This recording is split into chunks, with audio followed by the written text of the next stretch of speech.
भगवत्पाद शंकराचार्य की सौंदर्य लहरी का पाठ कर रहा हूं और केवल उनके स्थूल सौंदर्य का वर्णन कर रहा हूं। ये श्लोक केवल स्थूल सौंदर्य वर्णन ही नहीं है और दूसरी दृष्टि में पूर्णतः स्थूल सौंदर्य वर्णन ही है। विद्वानों ने इन श्लोकों को तांत्रिक श्लोक कहा है और इन श्लोकों में से तंत्र को खोज निकाला है। कुछ विद्वानों ने अद्वैत की भावना को ध्यान में रखकर इस पूरे शरीर को ही ब्रह्म माया है, ब्रह्म को माना है और उन्होंने कहा है कि इसी शरीर में ब्रह्म है और इसी शरीर में माया है। इन दोनों का अंतर नहीं किया जा सकता। कुछ विद्वानों ने इन श्लोकों के आधार पर प्रत्येक श्लोक को तंत्रमय मानकर स्तोत्र और तंत्र का समन्वय किया है और बताया है कि इसकी प्रत्येक पंक्ति में तंत्र है और यदि उस विधि से अवलोकन किया जाए तो ये शरीर एक तंत्र बन जाता है, एक यंत्र बन जाता है और उसकी पूजा, ध्यान, धारणा, चिंतन, समाधि करने से भी पूर्णतः सफलता मिलती है। यही नहीं, अभी तो कुछ विद्वानों ने संपूर्ण योग का समन्वय इस तंत्र में ढूंढ निकाला है, या दूसरे शब्दों में कहूं तो इस प्रत्येक श्लोक को एक यंत्र का स्वरूप दिया है और बताया है कि श्लोक के अनुसार यदि यंत्र निर्मित किया जाए और उस यंत्र की व्याख्या, उस यंत्र का चिंतन, उस यंत्र का ध्यान और उसकी पूरी पूजा पद्धति सही ढंग से की जाए तो शंकर ने जोड़ा, पिंगला, सुषुम्ना, वैखरी पद्धति से इस मनुष्य शरीर को ब्रह्म में बनाता हुआ पूर्णतः ब्रह्मानंद में लीन कर देता है। पूर्णतः आनंद मग्न कर देता है, पूर्णतः सिद्धाश्रम युक्त कर देता है। वे पंडित भी अपने आप में प्रामाणिक हैं।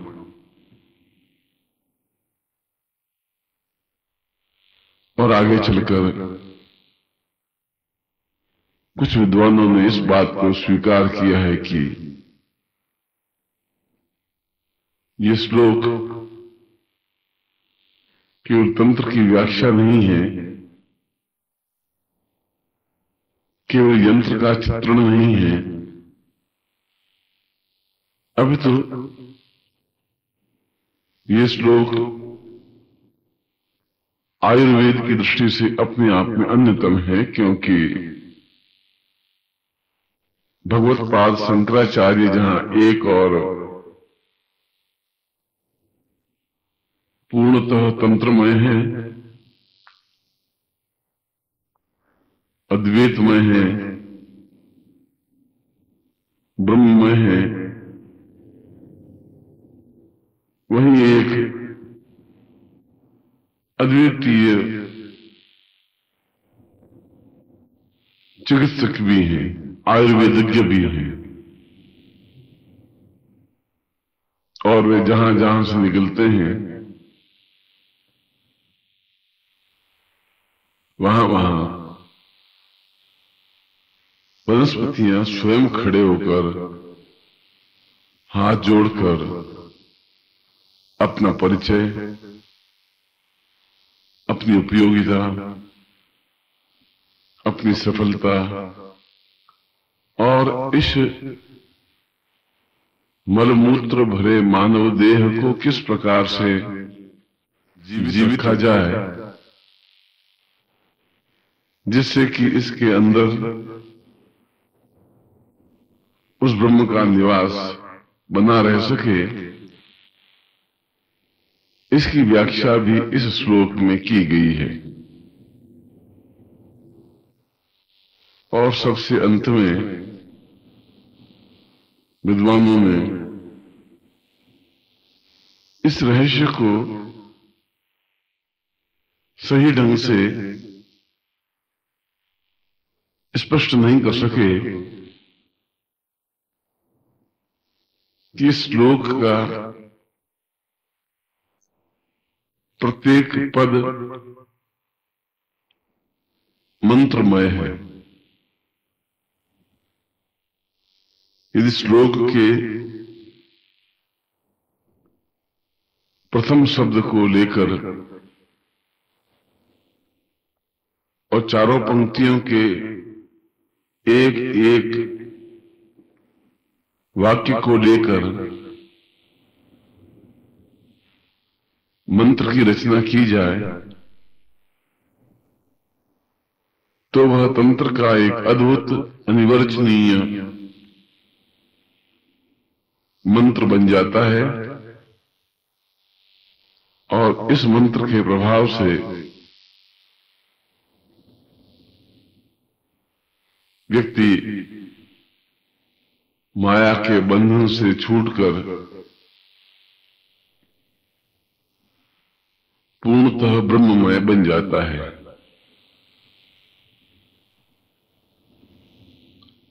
मूल स्वरूप तो यह है कि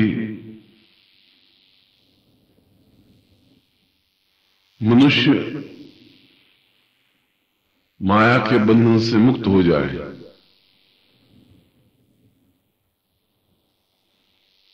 वह इस बात का भान नहीं रखे कि मेरे जीवन में न कोई मां है, न कोई पिता है, न कोई भाई है, न कोई बंधु है, न कोई सखा है, न कोई स्वजन है। मैं अकेला पिंड ही उत्पन्न हुआ हूं और अकेला पिंड ही समाप्त हो जाऊंगा। यह हो सकता हूं कि मैं किस योनि में जन्म लूं, यह हो सकता है कि मैं भूत प्रेत पिशाच राक्षस गंधर्व प्रेत किस प्रकार से विचरण करूं, यह भी हो सकता है कि मेरे प्राण का अस्तित्व इस ब्रह्मांड में रहेगा या नहीं रहेगा, और क्या मैं इस स्वदेह सिद्धाश्रम को प्राप्त कर सकूंगा। ये कई प्रश्न मानस के मन में कई बार उभरते हैं, और जो विद्वान हैं वे इसका अन्वय करते हैं, वे समझाते हैं, वे इसकी व्याख्या करते हैं, परंतु वे उस व्याख्या में सफल नहीं हो पाते।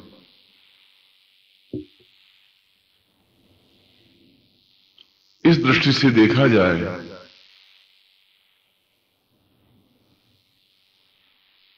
तो इस सौंदर्य लहरी के एक एक श्लोक पर एक एक ग्रंथ लिखा जा सकता है,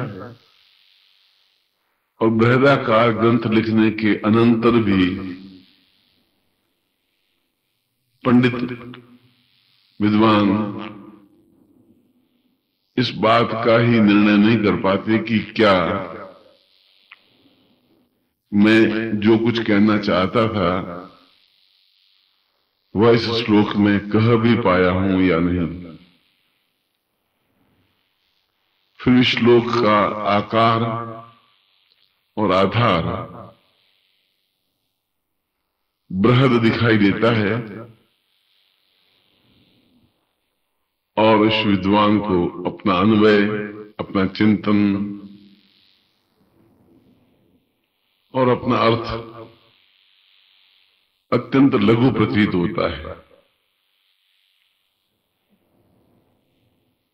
वास्तव में ही भगवत्पाद शंकराचार्य ने इन श्लोकों की रचना ही नहीं की, अब तो इसके माध्यम से इस धारणा को पुष्ट किया कि द्वैत जैसी कोई स्थिति नहीं है, माया अलग चीज नहीं है, माया को परे हटाकर ब्रह्म को नहीं देखा जा सकता। ब्रह्म को देखने की विधि केवल इतनी ही है कि वह माया से वेष्टित है, और इस माया को परे हटाने के लिए उस वैखरी पद्धति का ध्यान करना आवश्यक है, और साथ ही साथ जगत जननी मां पार्वती के रूप का ध्यान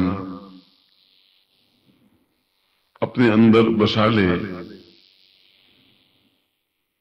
अपने अंदर समाहित कर ले, तो वह उसकी प्रथम सीढ़ी होगी जिसके माध्यम से वह अंतिम सीढ़ी पर भी पहुंच सकेगा।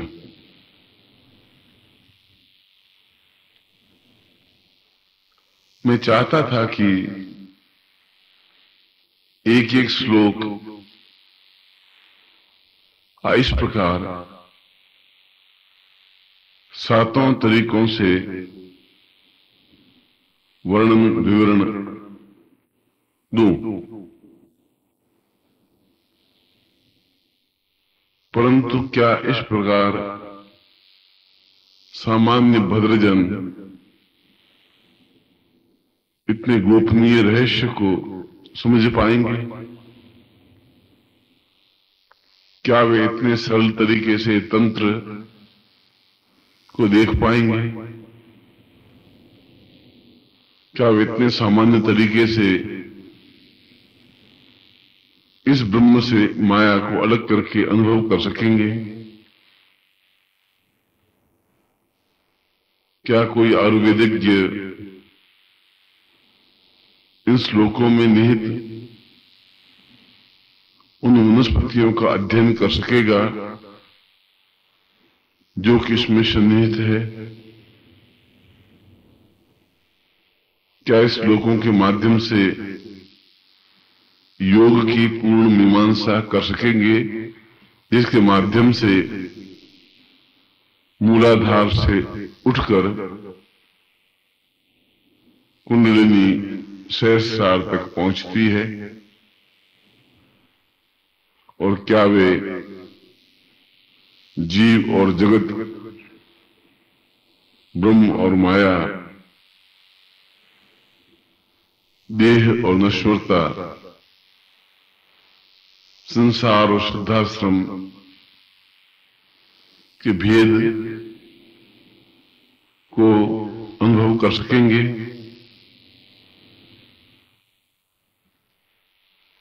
शायद ऐसा संभव न भी हो सके। इसलिए मुझे केवल भगवत्पाद शंकराचार्य के इस प्रत्येक श्लोक का स्थूल वर्णन करने की क्रिया अपनानी पड़ी। यह पद्धति स्थूल होते हुए भी सूक्ष्म है और स्थूल होते हुए भी सूक्ष्म और सूक्ष्म से पुनः स्थूल, इन दोनों के बीच में जब मनुष्य गतिशील होता है तब उसमें ज्ञान का उदय होता है, तब उसमें चेतना का प्रादुर्भाव होता है, तब वह इस बात को अनुभव कर सकता है कि मैं हाड़ मांस का एक सामान्य पुतला नहीं हूं, मैं मनमूत्र से भरी हुई काया नहीं हूं, मैं रक्त और नाड़ियों से उलझा हुआ कोई यंत्र नहीं हूं। अब तो मेरे अंदर एक विराटता छिपी हुई है। ऐसी ही विराटता, जैसी विराटता भगवान कृष्ण ने गीता के अनंतर अर्जुन को स्पष्ट रूप से दिखाई थी, और वह विराटता प्रत्येक मनुष्य में निहित है। आवश्यकता है एक योग्य गुरु की, ऐसा गुरु जिस बात को पूरी तरह से समझ सके, ऐसा गुरु जो इन सारी पद्धतियों का अध्ययन कर चुका हो, ऐसा गुरु जो श्लोक के एक एक अन्वय को अलग अलग व्याख्या कर समझ सके और समझा सके, ऐसा गुरु जो योग में भी पारंगत हो, वनस्पति और आयुर्वेद में भी पारंगत हो, योग का भी अध्ययन किया हुआ हो, ब्रह्म और माया के तत्व को समझ चुका हो और अपने आप में ध्यान मुद्रा के माध्यम से इस माया को ब्रह्म में समाहित करने की क्रिया जानता हो। इस शरीर को अंगुष्ठवत बनाकर सिद्धाश्रम में प्रवेश पाने की कला जानता हो और पुनः वहां पर उस अंगुष्ठ मात्र शरीर से पूर्ण शरीर बना देने की क्रिया जानता हो। मैं जानता हूं कि ऐसे गुरु मिलने कठिन हैं। मैं जानता हूं कि इन सभी तत्व का अध्ययन एक व्यक्ति के वश की बात नहीं है। मैं यह भी जानता हूं कि इनमें से प्रत्येक तत्व, प्रत्येक क्रिया अपने आप में विशाल और विराट है और एक व्यक्ति यदि अपना पूरा जीवन योग में ही खपा दे, तंत्र में ही विसर्जित कर दे, ब्रह्म को समझने में ही लगा दे, तब भी वह एक जीवन में उसकी व्याख्या और उसके अर्थ और उसके अन्वय और उसके चिंतन और उसकी प्रक्रिया को नहीं समझ सकेगा। इसके लिए तो उसे कई जन्म लेने पड़ेंगे और एक एक जन्म पूरा उस चिंतन में लगा देने के अनंतर ही वह समझ सकेगा कि ब्रह्म और माया क्या है, जीव और जगत क्या है, जड़ और चेतन क्या है, तंत्र पद्धति के माध्यम से पूर्णता कैसे पाई जा सकती है, यंत्र का स्वरूप और उसकी व्याख्या क्या है, कायाकल्प की पद्धति और सिद्धाश्रम में गमन कैसे हो सकता है, ये सब अत्यंत जटिल, दुर्बोध और कठिन विषय हैं और वास्तव में एक जीवन में इन सारे वर्णनों का अध्ययन संभव नहीं है।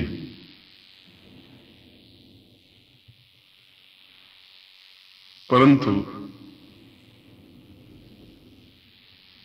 फिर भी इन समस्याओं से कभी न कभी तो जूझना ही पड़ेगा। कभी न कभी तो इन समस्याओं का अध्ययन करना ही पड़ेगा। कभी न कभी तो कोई विद्वान पंडित को अंशावतार या कृष्णावतार या पूर्णावतार उत्पन्न हो सकेगा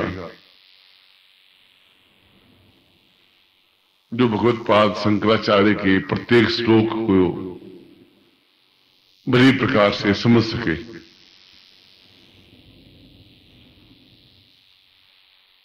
और आज अधिकांश व्यक्ति स्थूल दृष्टि युक्त हैं। वे सूक्ष्म पद्धति की क्रिया को नहीं समझ पाते।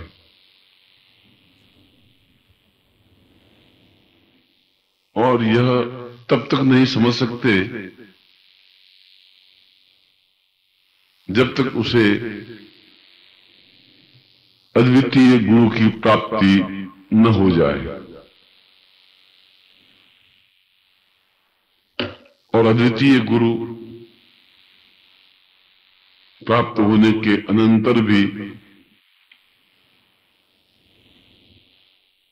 क्या वह गुरु की कृपा की प्राप्ति कर सकता है?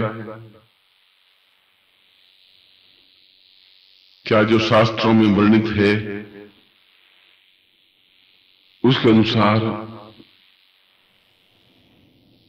गुरु की सेवा कर सकता है?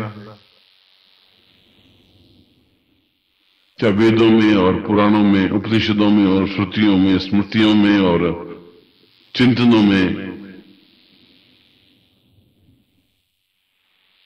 गुरु को एक विशाल आकार देते हुए जो सूक्ष्म चिंतन किया है, क्या उस चिंतन तक एक मनुष्य पहुंचकर गुरु सेवा कर उसकी कृपा कटाक्ष को प्राप्त कर सकता है? क्या वह घोर तपस्या कर सकता है? क्या वह केवल पर्ण लेकर या वायु भक्षण कर साधना और सिद्धि प्राप्त कर सकता है? यह आज के युग में लगभग असंभव सा है, कठिन है, क्योंकि व्यक्ति स्वयं इतना जटिल, इतना तनावग्रस्त, इतना बोझिल हो गया है कि वह इस खोल से बाहर निकलकर गुरु की खोज नहीं कर पाता। उस गुरु को नहीं प्राप्त कर सकता जो इन सब विषयों में सिद्धहस्त हो। उस गुरु की काया में प्रवेश नहीं कर सकता जिसके अंदर इतने रहस्यों और ज्ञान का सागर लहलहा रहा हो, और इतना धैर्य नहीं है कि वह चकोर की तरह गुरु की आंखों में ताकता हुआ उनके मुख से निसृत शब्दों और आज्ञाओं का पालन कर अपने जीवन को धन्य अनुभव कर सकता, छाया की तरह उनके साथ रह सकता हो, अपने आप को उसमें विसर्जित कर सकता हो, उसको सही ढंग से समझ सकता हो और अपने आप को मिटाकर, अपने आप को विसर्जित कर गुरु में हो सकता हो।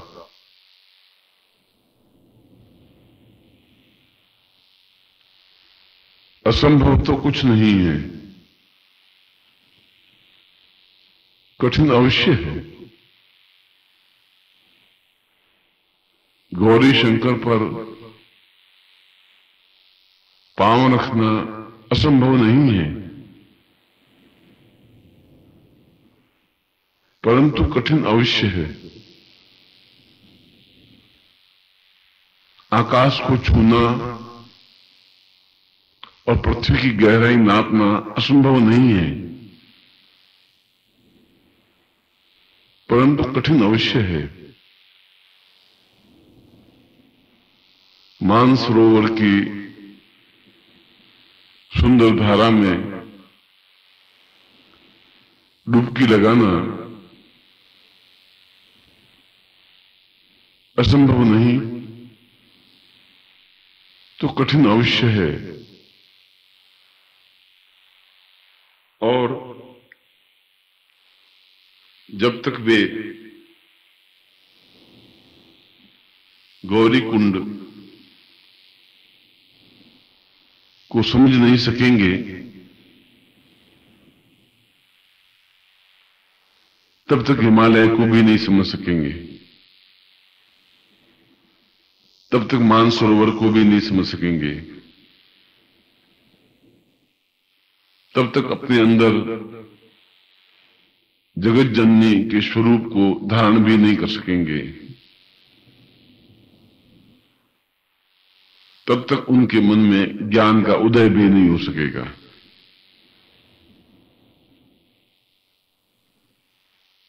और इसलिए विचरण करना असंभव नहीं है, परंतु उस ज्ञान को समाहित कर ऐसे गुरु को ढूंढकर उसमें लीन हो जाने की क्रिया कठिन अवश्य है। और जो इस क्रिया को संपन्न कर लेता है वह युग पुरुष के समान हो जाता है, उसका जीवन अद्वितीय बन जाता है। सद्गुरुदेव डॉक्टर नारायण दत्त श्रीमाली जी के दुर्लभ वीडियोस, पुस्तक, पत्रिका एवं साधना की निःशुल्क दीक्षा प्राप्त करने के लिए नीचे लिखे हुए नंबर पर वीरल पटेल जी को व्हाट्सएप पे अपना नाम और अपने शहर का नाम लिखकर भेजें। धन्यवाद।